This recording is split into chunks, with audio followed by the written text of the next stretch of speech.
Well, thank you very much. This has been an honor. It was a fairly long trip, but worth it. Tremendous things have been accomplished, as you probably noticed. Listened to a lot of wonderful speeches from the heads of a lot of wonderful countries. But I want to thank you for joining us at the conclusion of a highly productive NATO summit in the Netherlands. I want to thank them for the royal treatment they've given us. Couldn't have been nicer. And it's a beautiful country, really a beautiful country. Coming in, I saw the most beautiful trees. In fact, I want to bring some back with me. I want to also thank, I had breakfast this morning with the King and Queen, and they're incredible people. I said, you're central casting. Beautiful people, great people, big, beautiful heart. And I enjoyed that. And also NATO Secretary General Mark Rutte, who's been terrific. He's been a friend of mine, used to be right here running this wonderful country. Now he's the NATO Secretary General. He's doing a fantastic job. And the Prime Minister, we appreciate everything you've done. And as you know, last weekend, the United States successfully carried out a massive precision strike on Iran's nuclear enrichment facilities, and it was very, very successful. It was called obliteration. No other military on earth could have done it, and now this incredible exercise of American strength has paved the way for peace with a historic ceasefire agreement late Monday, and we call it the 12-day war. Spoke to a few people. I guess that just sounded like the right name. It was a 12-day war. And we think it's over. I don't think they're going to be going back at each other. I don't think so. Not only have we dealt decisively with the critical threat of Iran's nuclear program, which was what I wanted. I said, Iran cannot have a nuclear weapon. I've said that for 15 years, long before I decided to do the political thing. But we've also reasserted the credibility of American deterrence, which is like no other. The people at NATO said there's never been anything. You know, I rebuilt the entire military during my first term. And we have a great military. We have great generals. I got to know the good ones and the bad ones. We kept the good ones. Over the past 2 days, I was honored to participate in the NATO Leaders Meeting and also had extremely good individual discussions with the King and the Queen, Secretary General Rutte, and the Prime Minister. Great discussions. Very knowledgeable people. Major focus of our conversations at the summit was the need for other NATO members to take up the burden of the defense of Europe, and that included the financial burden. As you know, it was 2%, and we got it up to 5%. And they said, a couple of them came up to me. One in particular said, sir, we've been trying to get it up to 3% for 20 years, and we haven't been able, and you got it up to 5%. So they're going to be, most of them, I guess almost all of them, are going to be contributing now 5%, a number that people are surprised at, but you need it today. The United States accounts for 2/3 of all NATO defense spending. And since I began pushing for additional commitments in 2017, believe it or not, our allies have increased spending by $700 billion. I said to people, you don't have any money, and a lot of them weren't paying. And so I started the process, and I picked it up as soon as I got back, which is 6 months ago. And following my election last November, almost all have accelerated plans to reach the 2%, 3%, 4%, and then ultimately, very quickly, 5%. And all of this is going to be done very quickly, almost immediately. You probably know this as well as I do. I'm sure they've been talking about it. It's really been a big focus. In a very historic milestone this week, the NATO allies committed to dramatically increase their defense spending to that 5% of GDP, something that no one really thought possible. And they said, you did it, sir, you did it. Well, I don't know if I did it, but I think I did. This will be known as the Hague Defense Commitment, which is pretty good, pretty appropriate. When the allies reach this number, it will add more than $1 trillion a year. Think of that, $1 trillion per year to our common defense. And this is a monument really to victory, but it's a monumental win for the United States, because we were carrying much more than our fair share. It was quite unfair, actually. But this is a big win for Europe and for actually Western civilization. For years, past administrations failed to get most allies to contribute even the 2%. I remember when I came here, we had 4 countries that were up to 2%, and I remember Poland was there. A couple of them were there, and but most of them were. We had 28 at the time. As you know, it's increased a little bit, and they've agreed now to more than double their budgets in all cases. And Europe stepping up to take more responsibility for its security will help prevent future disasters like the horrible situation with Russia and Ukraine, and hopefully we're going to get that solved. Last week they lost 7,000 soldiers, mostly soldiers, but they're also getting hit in Kiev. They're getting hit in some of the towns also. And that means life. Life is disappearing also in the cities and towns. Should have never happened, would have never happened if I was president. I said it 1,000 times, and it never did happen. It's never even thought about. But it's vital that this additional money be spent on very serious military hardware, not bureaucracy, and hopefully that hardware is going to be made in America because we have the best hardware in the world. You saw that where 14 missiles were shot at us the other day. And they were very nice. They gave us warning. They said, we're going to shoot them. Is 1 o'clock okay? They said, it's fine. And everybody was emptied off the base, so they couldn't get hurt except for the gunners. They call them the gunners. And out of 14 high-end missiles that were shot at the base in Qatar, all 14, as you know, were shot down by our equipment. Amazing stuff. Amazing that they can do. It's like shooting a bullet with a bullet. It's the same thing if you think about it. 14 out of 14, and they weren't even that surprised. I said, do you do that well often? They say, we pretty much do, sir. The Ukraine crisis has also highlighted the urgency of rebuilding our defense industrial base, both in the United States and among the allied nations. We cannot afford to be dependent on foreign adversaries for critical minerals. And as you know, we made a deal with Ukraine to take a vast amount of the land they have for minerals. We need it. And once again, I want to thank all of the people in the Netherlands, incredible people. It's a great place. And all of the NATO allies for the tremendous summit that we just had. A letter just came in, and a statement came in from the Atomic Energy Commission of Israel. And I just wanted, this is an official letter, and they're very serious people, as you know. The devastating U.S. strike on Fordo destroyed the site's critical infrastructure and rendered the enrichment facility totally inoperable. It was devastated. We assess that the American strikes on Iran's nuclear facilities has set back Iran's ability to develop nuclear weapons for many years to come. This achievement can continue indefinitely if Iran does not get access to nuclear material, which it won't. It's so sad that that whole thing had to go. But I just want to thank our pilots. You know, they were maligned and treated very bad, demeaned by fake news CNN, which is back there, believe it or not, wasting time, nobody's watching them, so they're just wasting a lot of time, wasting my time. And the New York Times, they put out a story that, well, maybe they were hit, but it wasn't bad. Well, it was so bad that they ended the war. It ended the war. Somebody said in a certain way, you know, that it was so devastating, actually. If you look at Hiroshima, if you look at Nagasaki, you know, that ended a war too. This ended a war in a different way, but it was so devastating. Also, they have, out of Dubai, just came that Iran's foreign ministry spokesman, this is Iran's foreign ministry, says its nuclear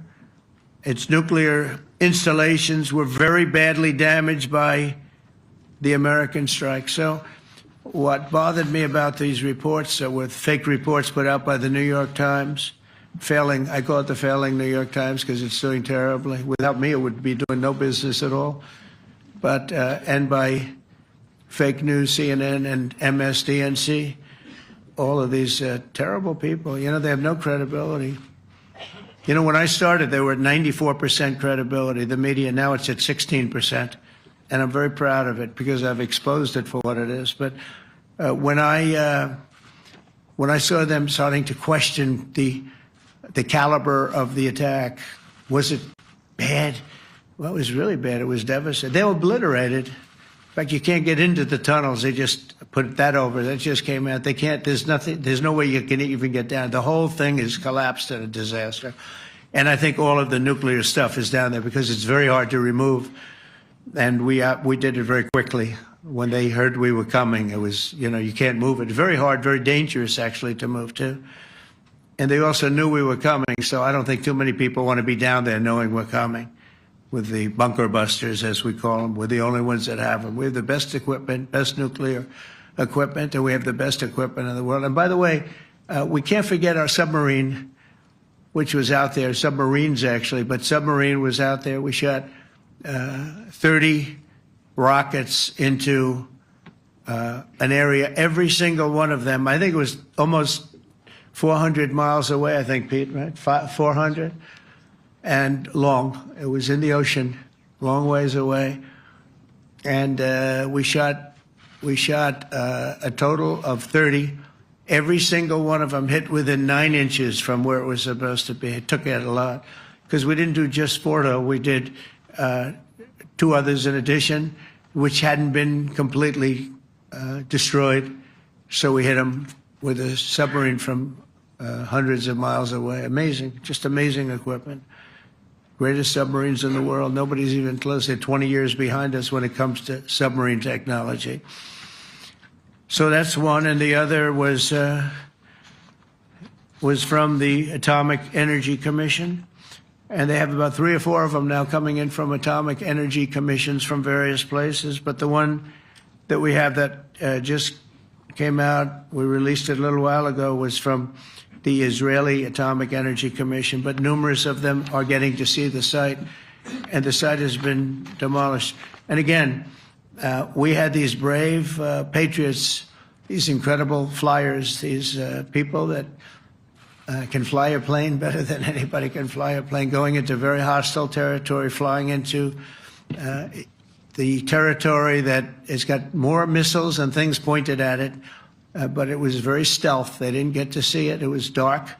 That's the amazing thing about the shots. They hit the shots perfectly, and yet it was dead dark. There was no moon. There was no light.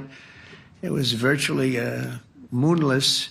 It was very dark, and the shots were hit perfectly. But when they get demeaned, and they were very upset about it because they knew how strong it would be. Back in Missouri, the pilots flew about 36 hours, 2 ways, far distance, and in those incredible B-2s. And we then had the F-22s, and we had the F-35s, and we had other planes, and we had, I think, a total of 52 tankers. That means the big tankers, because the refueling was a lot for all of the different planes that we sent. Incredible operation, and I have to say, General Raisin Cain was incredible. That's why he beat ISIS, and we beat ISIS in a matter of weeks. I was told it would take 4 to 5 years. We did it in a few weeks. And he was great. That's why he's the head of the Joint Chiefs of Staff right now, because I had a very good experience with him. He knocked out ISIS in a period of literally a few weeks. Amazing. And it was supposed to take a few years, 5 years to be exact. So we had a great victory there, and we then came here, and I think we had a great victory here. But this is an ongoing project. This is the safety of Europe, the safety of the world. And they've raised it from 2% to 5%, something which nobody, and you're talking about over $1 trillion a year. So we're talking about a lot of money from coming in from countries that we're not paying nearly enough to be effective. So I have, as you know, Marco Rubio with me, and Pete Hegseth, Secretary of State and Secretary of War. Should we say Secretary? You know, it used to be called Secretary of War. Maybe for a couple of weeks we'll call it that, because we feel like warriors. Used to be called Secretary of War. In fact, if you look at the old building next to the White House, you can see where it used to be Secretary of War. Then we became politically correct, and they called it Secretary of Defense. I don't know, maybe we'll have to start thinking about changing it, but we feel that way. Do we have any questions, please? Wow. That's a lot of questions. Who's a nice person? Oh, you're not a nice person, but I'll let you ask one. Go ahead. What's he going to ask? He is not nice at all. I know him well. Thank you, Mr. President. Yeah. Thank you for taking the time before flying home. You just said you believe the conflict between Israel and Iran is over. What makes you so confident it is? And what do you do if it isn't? Because I dealt with both, and they're both tired, exhausted. They fought very, very hard and very viciously, very violently, and they were both satisfied to go home and get out. And can it start again? I guess someday it can. It could maybe start soon. I think a big telltale sign was when, as you know, Iran somewhat, by not much, violated the ceasefire, and Israel had the planes going out that morning, and there were a lot of them, 52 of them. And I said, you got to get them back. And they brought them back. They didn't do anything. They brought them back. It was very good. I thought it was amazing, actually. They have fought a hell of a war. They fought very hard. I think the war ended, actually, when we hit the various nuclear sites with the planes. And I just hope you people can give these pilots, these are the best pilots in the world. They're the best shots in the world. They call them shots. That's what they are. And wait a minute. And I just hope you can give them the respect they deserve, because they came home to fake news. And like, oh, gee, there was hardly any damage. The things are decimated.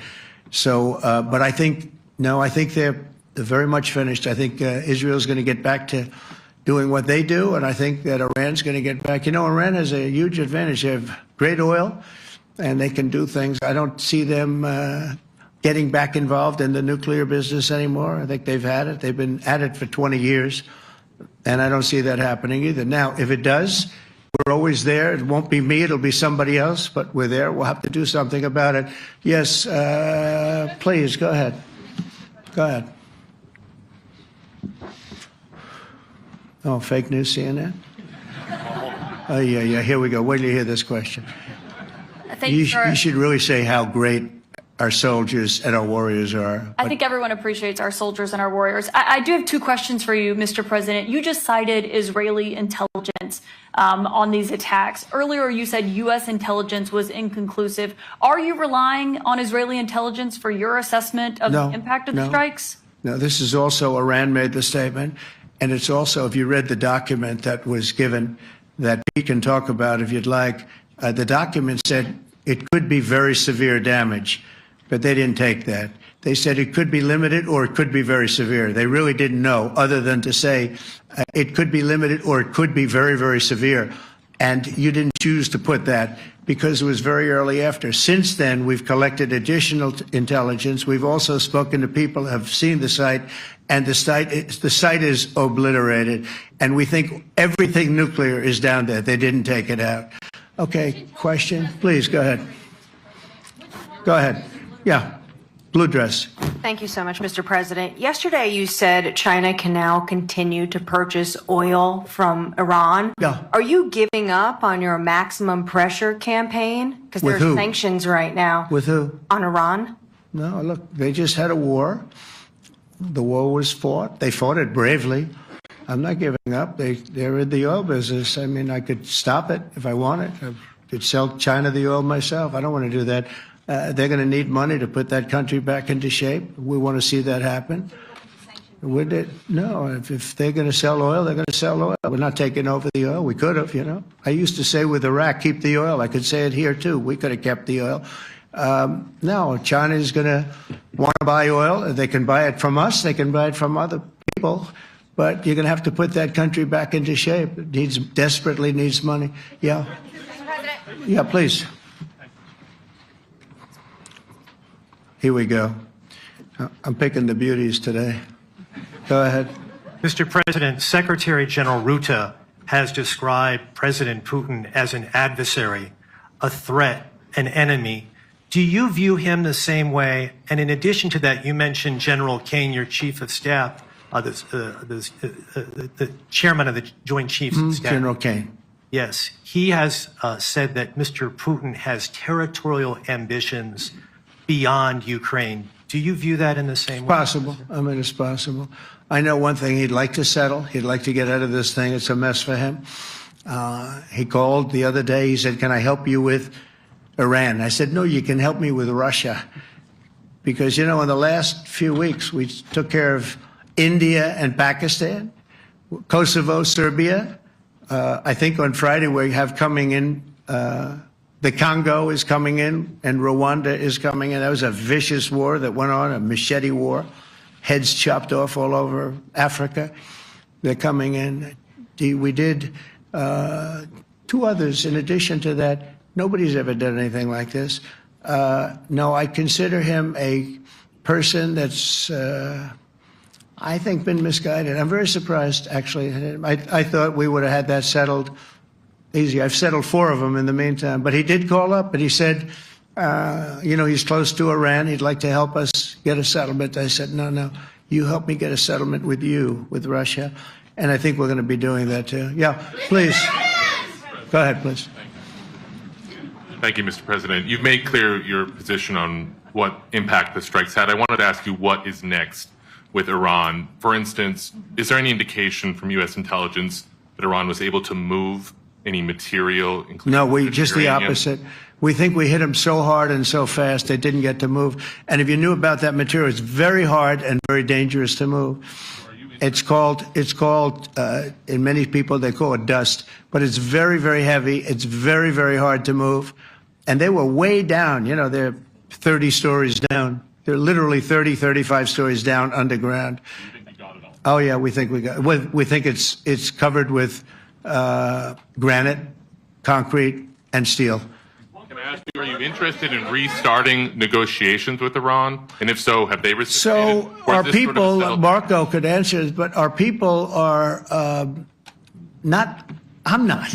The way I look at it, they fought, the war's done, and, I could get a statement that they're not going to go nuclear. We're probably going to ask for that, but they're not going to be doing it. But they're not going to be doing it anyway. They've had it. They've had it. Now, maybe someday in the future we'll want that. But I've asked Marco, do you want to draw, I just asked him the question as we were walking on the stage, do you want to draw up a little agreement for them to sign? Because I think we can get them to sign it. I don't think it's necessary. Marco, do you want to talk about that, please? Well, Mr. President, I think President Trump has shown a willingness to meet and talk to anybody in the world who's interested in peace. I don't know of any president that's been as willing as he has to meet with anyone and talk about peace. We'd love to have peaceful relations with any country in the world. And so obviously that'll depend on Iran's willingness not just to engage in peace, but to negotiate directly with the United States, not through some third country or fourth country process. But I know of no president, probably in our modern history, that's sought peace more than President Trump has. Sounds like the door is open, but you're in no rush. Is that right? Sounds like the door is open. But I'll tell you what, look, we're going to talk to them next week with Iran. We may sign an agreement. I don't know. To me, I don't think it's that necessary. I mean, they had a war, they fought. Now they're going back to their world. I don't care if I have an agreement or not. The only thing we'd be asking for is what we were asking for before about we want no nuclear, but we destroyed the nuclear.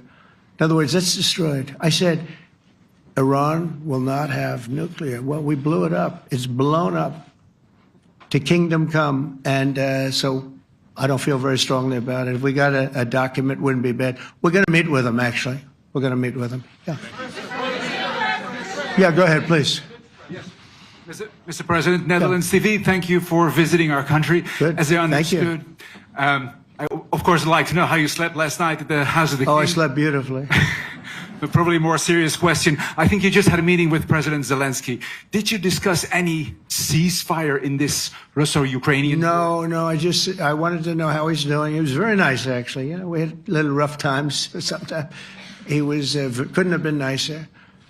I think he'd like to see an end to this. I do. I think what I took from the meeting couldn't have been nicer, actually. But I took from the meeting that he'd like to see it end. I think it's a great time to end it. I'm going to speak to Vladimir Putin and see if we can get it ended. But look, these are brave people. They're fighting these wars all over the place. Last week they had, I guess, I told you, close to 7,000 young soldiers, Russian and Ukrainian soldiers were killed, 7,000 in 1 week. It's crazy. It's crazy. So I'll be speaking to Putin. No, I had a good meeting with with Zelensky, and I had a lot of good meetings. We had a lot of good meetings with a lot of people, a lot of great leaders. But he's fighting a brave battle. It's a tough battle. Yeah. Go ahead, white dress. Thank you. Ida Hallikainen from Finland, Ilta-Sanomat. Good. You have played golf with President Alexander Stubb. How do you see Finland as a NATO ally and partner, and how would you describe your relationship with our president? Well, he's a very good golfer, okay?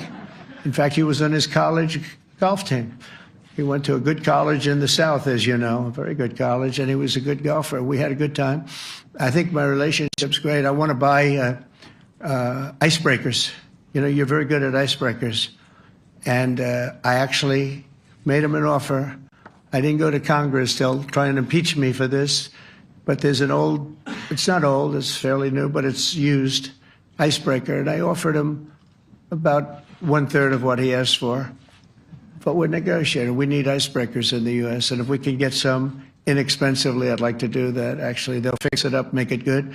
Also, we may buy some icebreakers. You know, you're the king of icebreakers, that particular country. They make them good. They make them really good, and they know what they're doing.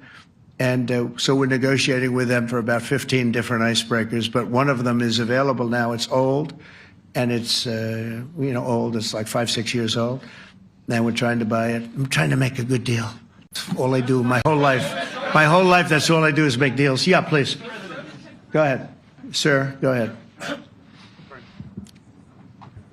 Yeah, a question for NewsHour, Dutch TV. First of all, on Article 5, on your way here, you spoke about the commitment of the U.S. to Article 5, saying, I'll give you my definition once we're here. Yeah. What is your definition, and may the U.S. commitment to Article 5 change in case some of the NATO members do not reach the threshold that was discussed today?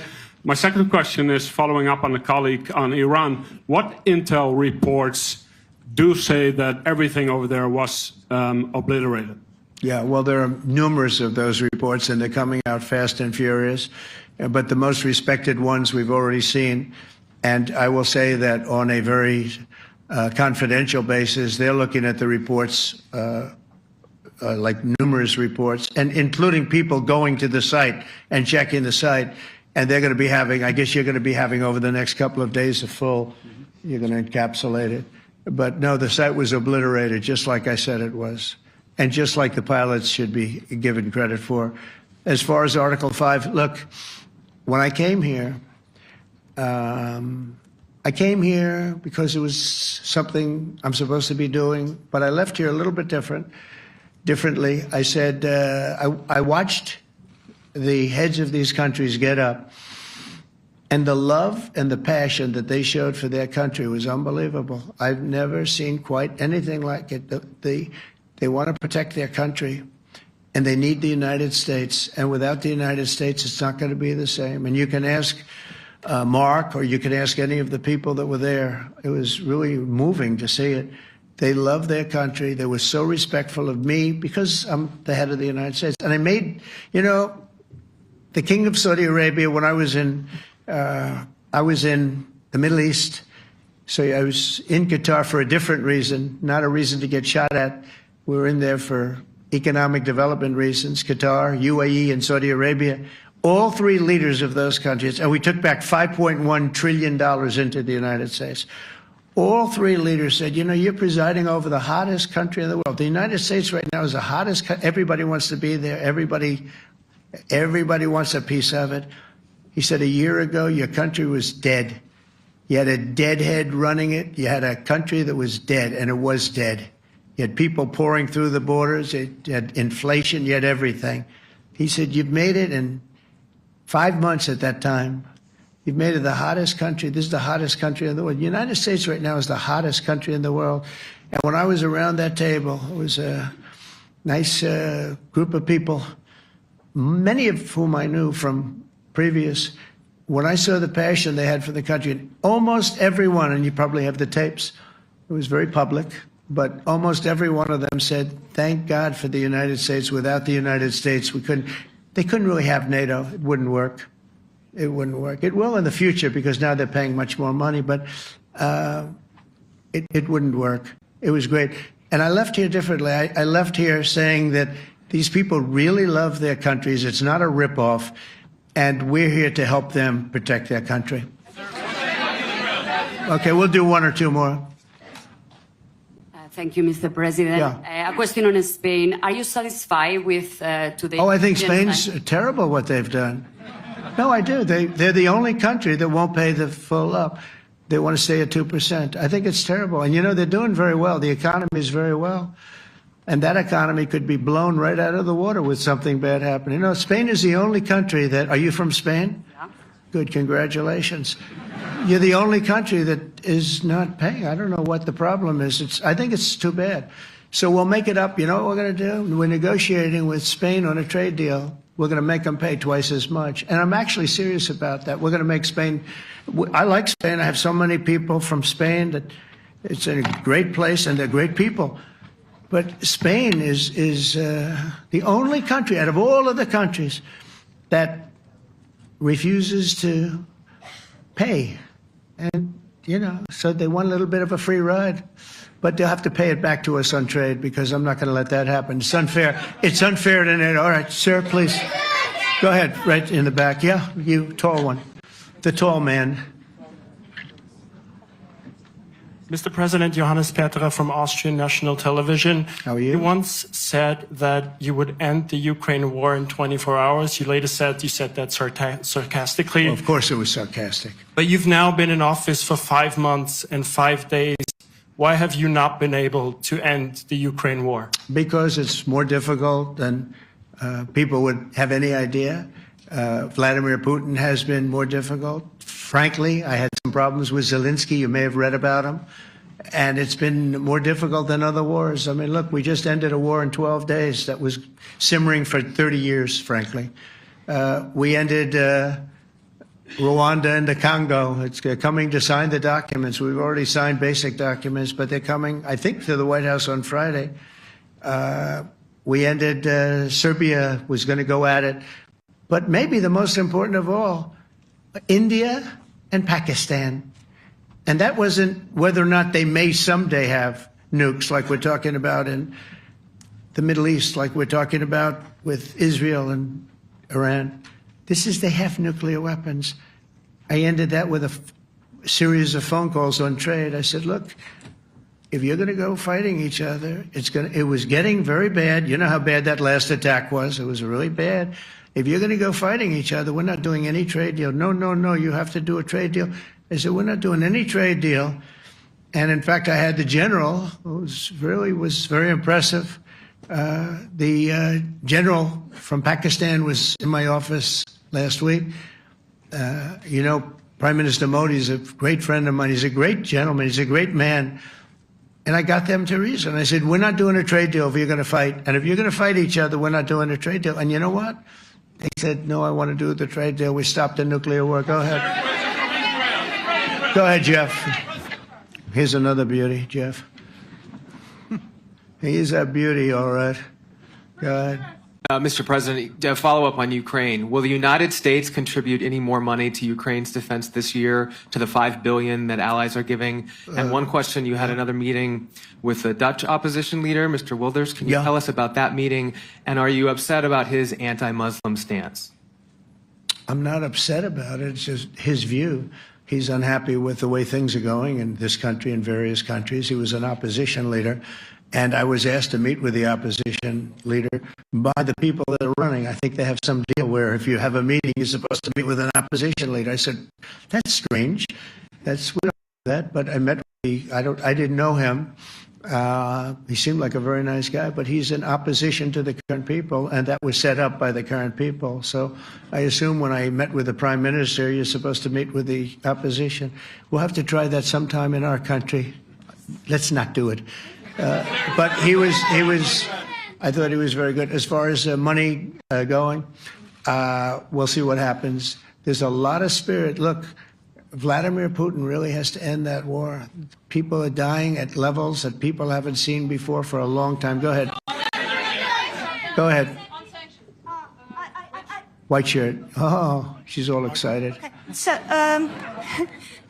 BBC News Ukrainian. I would Where are like you to ask from? you- I'm from Ukraine. Oh, So my wow. question to you is whether or not the US is ready to sell anti-air missile systems Patriot to Ukraine. We know that Russia has been pounding Ukraine really heavily right now. Are you And, living yourself now in Ukraine? my husband is there. Wow. And I can see you very, it's amazing. and me with the kids. I'm in Warsaw actually because he wanted me to be. Is your husband a soldier? No? He's He's there now? yeah Wow. That's rough stuff, right? That's tough. And you're living here? in Warsaw. And you're a reporter? I am. Good. So let me just tell you, they do want to have the missiles, okay, as they call them, the Patriots. And we're going to see if we can make some available, They're very hard to get. We need them too. We were supplying them to Israel, and they're very effective, 100% effective. Hard to believe how effective. And they do want that more than any other thing, as you probably know. That's a very good question, and I wish you a lot of luck. I mean, I can see it's very upsetting to you. So say hello to your husband, okay? Thank you. Go ahead. Thank you. Thank you, Mr. President. You were criticizing Where are you from? Bloomberg News. Oh, Bloomberg. That's wonderful. You were criticizing the Federal Reserve Chair before coming to this summit. Yeah, I think he's terrible. I was wondering if you've begun interviewing different candidates for the Fed pick. Yeah, I know within 3 or 4 people who are going to pick. I mean, he goes up pretty soon, fortunately, because I think he's terrible. We have no inflation. We have a tremendous economy.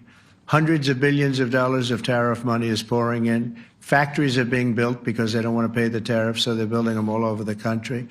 I think we're close to $15 trillion. I told you $5.1 trillion from the Middle East alone, but of investment money coming in. There's never been anything like that in the history of our country. But we have no inflation. And we have borrowing because Biden, stupidly, they did short-term debt. So we have borrowing coming up. And, we'll go 10 years, maybe longer, maybe shorter, but we'll go a long period of time when we do the debt. And because of him, because of this guy, we will have to pay for years. We'll be paying for him. And I said to him, listen, there's no inflation. He says, but maybe there'll be some. That's true. I said, if there is some, what you do is raise the rate. I'm okay with that. You raise the rate in 2 years from now or a year from now. But because the rate's high, we have to pay more for debt. It's pretty equal. In other words, if it's 4%, it's 4%. If you drop it a point, you'll pay 3%. So it's fairly equal, not necessarily, but fairly equal. So we're going to end up paying maybe 2 points or 3 points more. 3 points would be about $900 billion a year because of this very average mentally person. He's an average mentally person. I'd say low in terms of what he does, low IQ for what he does, okay? Wait, so instead of paying $900 billion, we don't want to pay 900 just because he doesn't want to lower the rate. I said, if there's inflation in 2 years or 3 years or 1 year from now, you raise the rate and you take care of the inflation, among other things. But he's probably a very political guy, I guess. I don't know. I think he's a very stupid person, actually. All right, one more. Let's go. How about you? Go ahead. She looks so happy and everything. Thank you. That's why I I'm picked from her. Spain too. I'm Ana Buch from La Vanguardia. I wanted to know if You're where from? Spain too. I wanted to know if you want to. That's the Spain corner right there. Shouldn't have said that. That's okay. I do like Spain, by the way. I think it's unfair that they're not paying, but go ahead. Are you going to negotiate directly with Spain about? I'm going to negotiate directly with Spain. I'm going to do it myself. They're going to pay. They'll pay more money this way. You should tell them to go back and pay. You're a reporter? You tell them to go back. They ought to join all of those countries that are paying 5%. Spain's going to be just about the only one that's not. They were the most hostile toward doing it. It just doesn't make sense to me. Okay. All right, Kelly, go ahead. Here we go. There's another one. Hello, sir. Thank you We very got them all today. Okay. So, Mr. President, you talked about expecting some on-the-ground assessments at Fordo and other sites. Now Is that here again. Israeli and U.S.? It's been obliterated, Kelly. It's What is your message then, sir, to the intelligence community when they present reports? You're not disputing the DIA report. You're just... They presented a report that wasn't finished. We're talking about something that took place 3 days ago. I understand that. The report was done 2 days ago. Wait a minute. Yes. They didn't see it. All they can do is take a guess. Now, if you take a look at the pictures, if you take a look how it's all blackened, you know the fire and brimstone is all underground because it's granite and it's all underground. You don't show it. But even there, with all of that being said, the whole area for 75 yards around the hole where it hit is black with fire. The group that's run by this gentleman, in fact, you may want to talk about it for a second because we're going to issue a report. And I think it's not even a very exciting report at this point. It's been obliterated, totally obliterated. And they did a report, but it was like, if you look at the dates, it's just a few days after it happened. Sir. So they didn't see it. They said it may be very severe. Understood. Do you have a message for the intelligence community, though, in terms of unvarnished information getting to you, that it's not... I don't really have a message. I would say issue the report when you know what happened. I wouldn't say that it could be severe or maybe not. They use the word severe. It could be severe or maybe it's not. And so people like you picked up and said, oh, it's not severe. No, the report was not a complete report. Yeah, the message was probably wait till you know the answer before you... And sir, did you not have a public component to your Zelensky meeting for a tactical reason with President Putin? Let him answer this question. Hello, Mr. Secretary. Yeah. There's a reason the president calls out fake news for what it is. These pilots, these refuelers, these fighters, these air defenders, the skill and the courage it took to go into enemy territory flying 36 hours on behalf of the American people and the world to take out a nuclear program is beyond what anyone in this audience can fathom. And then the instinct of CNN, the instinct of the New York Times is to try to find a way to spin it for their own political reasons to try to hurt President Trump or our country. They don't care what the troops think. They don't care what the world thinks. They want to spin it to try to make him look bad based on a leak. Of course, we've all seen plenty of leakers. And what do leakers do? They have agendas. And what do? Do they share the whole information or just the part that they want to introduce? And when they introduce that preliminary, a preliminary report that's deemed to be a low assessment, you know what a low assessment means? Low confidence in the data in that report. And why is there low confidence? Because all of the evidence of what was just bombed by 12 30,000-pound bombs is buried under a mountain, devastated and obliterated. So if you want to make an assessment of what happened at Fordo, you better get a big shovel and go really deep because Iran's nuclear program is obliterated. And somebody somewhere is trying to leak something to say, oh, with low confidence, we think maybe it's moderate. Those that dropped the bombs precisely in the right place know exactly what happened when that exploded. And you know who else knows? Iran. That's why they came to the table right away, because their nuclear capabilities have been set back beyond what they thought were possible because of the courage of a commander-in-chief who led our troops, despite what the fake news wants to say. But you're not disputing the report said what it said, even though it was initial. The report said what it said, and it was fine. It was severe, they think, but they had no idea. They shouldn't have issued a report until they did. But we've gotten the information. I think Pete said it better than you can say it. And, you know, you should be proud, you, especially you, should be proud of those pilots, and you shouldn't be trying to demean them. No, those pilots flew at great risk, a big chance that they'd never come back home and see their husbands or their wives. Let me just tell you, you and NBC, fake news, which is one of the worst, and CNN, New York Times, are all bad. They're sick. There's something wrong with them. But you know what? You should be praising those people instead of trying to find some. By getting me, by trying to go and get me, you're hurting those people. They were devastated. You know, I got a call from Missouri, great state, that I won 3 times by a lot. And I got a call that the pilots and the people on the plane were devastated because they were trying to minimize the attack. And they all said it was hit. But we don't think it was really maybe hit that badly. And they were devastated. They put their lives on the line, and then they have, and I'm not referring to you, but real scum come out and write reports that are as negative as they could possibly be. It should be the opposite. You should make them heroes and heroines. You should make them really people that they were so devastated when they heard this news. And you know what they said? One of them, I spoke to one of them, said, "Sir, we hit the site. It was perfect. It was dead on." Because they don't understand fake news, because they have a normal life, except they have to fly very big, very fast planes. But it's a shame. You should be making them heroes. All right, in the back. Go ahead, back, white, yeah. White jacket, yeah. Go ahead, give my mic. Hello. Deborah Haynes from Sky News. Good. Mark Rutte, the NATO chief, who is your friend, he called you daddy earlier. Do you regard your NATO allies as kind of children? No, he likes me. I think he likes me. If he doesn't, I'll let you know. I'll come back and I'll hit him hard, okay? No? He did it very affectionate. Daddy, you're my daddy. Do you regard your NATO allies, though, as kind of like children, and they're obviously listening to you and they're spending more, and you're obviously appreciative of that, but do you hope that actually they're going to be able to defend themselves, defend Europe on their own? I think they need help a little bit at the beginning, and I think they'll be able to, and I think they're going to remember this day. And this was a big day for NATO. You know, this was a very big day. They took it. One of the gentlemen said, "You know what? We've been trying to raise money raise the rate for 30 years," he said, 20 years, from almost the beginning.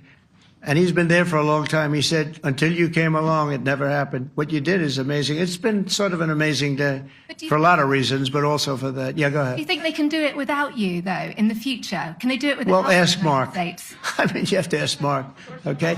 So we're heading back. I want to thank these two gentlemen behind me. They're incredible people, both of them. They've done a fantastic job. And Susie's in the front, and she's done great. And Monica, thank you very much. That was quite an exciting time. And we're going to be heading back. We'll be back soon, and we'll see you in Washington, D.C. Remember this, we have the hottest country anywhere in the world. Thank you very much, everybody. Thank you.